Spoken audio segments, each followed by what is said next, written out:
I thought I would try to learn a new skill today, so I'm back to my book, The Crochet Secrets from the Knotty Boss, and I need to apologize. I have got allergies and I've been sick.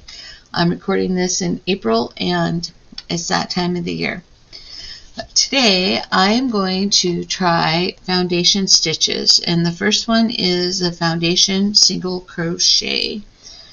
So you chain 2. You insert your hook under both loops of the first chain and drop a loop, leaving 2 loops on the hook. So ordinarily I would go in the back loop, but she's very specific about under the 2 loops, so I'm going to go from the front instead.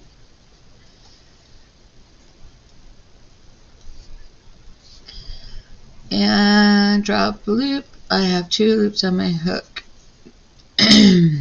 Right here, yarn over and draw through the first loop. That makes my chain. Optional, place a stitch marker. I'm going to wait and see if I need it.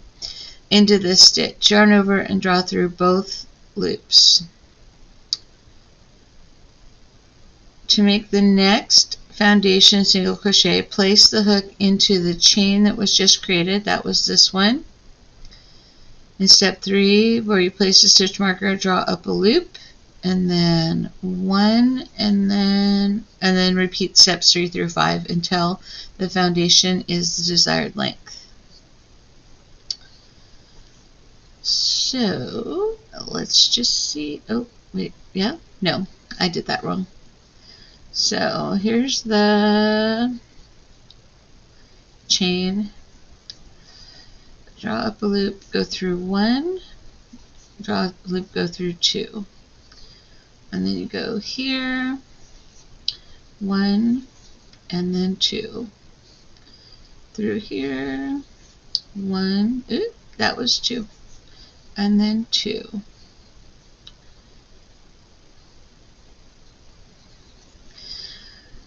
So on the other page it says that the benefit to this is that it lays flatter and isn't as curly as the foundation cord could be if you made a cord.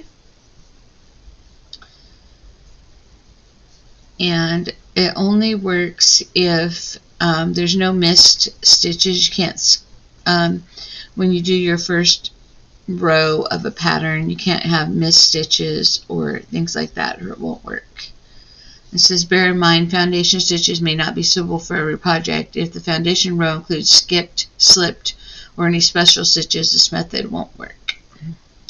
So it needs to be pretty straightforward. So right now I'm making a baby blanket, and I chained 170 something, and then I came back and I think I doubled all the way across. I could have used that for this, could have used this for that, can't talk, if I had thought about it.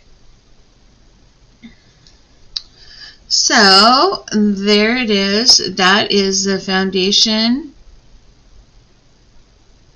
chain with single crochets. That's pretty nice. I'm gonna have to keep that in my brain. Let's try the half double.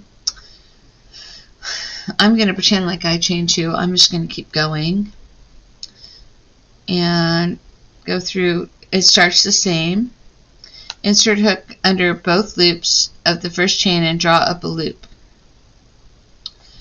How does that? Oh, I didn't yarn over. I was like, how's that leave 3? Yarn over, draw up a loop. So now I have 3 loops, yarn over and draw through the first loop only. This creates the foundation chain. Now complete the half double as usual, where I go through all.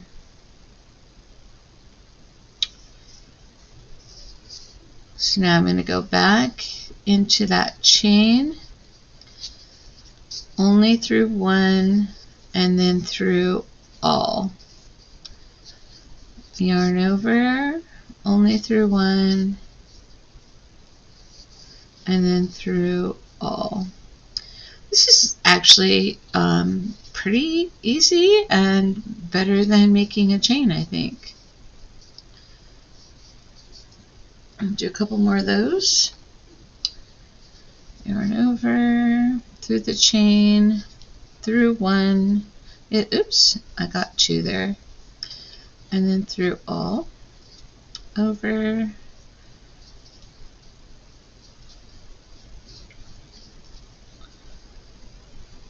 oh, I like this. I always think that my chain looks kind of janky sometimes. So there's the half double right there. So we got the single and then the half double. Let's just keep going and try the double.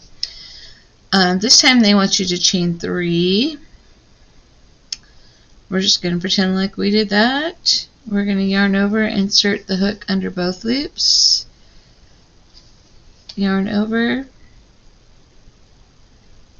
Oh, you're inserting the hook of the first chain, so you would have a double crochet at the beginning to that chain 3 counts as your first double. Go through 1, that makes your chain. Now do your regular double. Yarn over, go through the chain, go through 1, and then your regular double. It's much faster than trying to work into a chain. I always seem to pull my chain too tight in places, not paying attention or whatever. This makes a nice, neat, oops, I went through too much, my yarn split, there we go. A nice, neat edge, which I like. A couple more, just a second. Oh, I might not ever do a chain again unless it's got a special stitch or a skip stitch or something. Okay, so single, half double, and double. And she does not have the directions for a treble, but I think we could probably just wing it. We'll yarn over twice. We'll go through the chain, go through it once, and then complete a regular treble stitch. Yarn over twice, go through the chain once, and then a regular treble stitch. I would imagine on this one, if you were just starting, you would chain probably 4, since you chained 3 for the double. It does say that when you're working this, you're working vertically rather than horizontally, and I do feel like I'm working vertically. Where's my chain? Right here. That is my cameras letting me know there's somebody moving around in my yard. My husband hired a handyman to build me a potting shed around my outside sink. I'm very excited about that because the outside sink collects leaves and debris and stuff. And there's my doorbell. I'll be right back. Okay. He needed a shovel. I'm going to do a couple more triples. And then I'm going to call this good. I'm really excited about this. I like the way the edge looks. And I like the way it's so much easier than chaining and then trying to get into that chain. It's always fiddly and twisty and all of that stuff. Oh my goodness, and there's my phone. Okay, that was my husband. Needed a phone number off of his paperwork. That's alright. Okay, so we have triples, doubles, half doubles, and singles. I really, really like this. If you do not have this book yet, I highly recommend it. I've been crocheting probably since I was 7, maybe younger, I don't know. And my mom taught me, and she did a good job, but she only knows what she knows. And so now that I'm 52, here I am, look at me, learning. Yeah, I recommend this tremendously to anyone. I think I stuck 2 stitches in one chain right there. Good to know. Good to know. I definitely did. But that's okay. That's it for today. Thanks.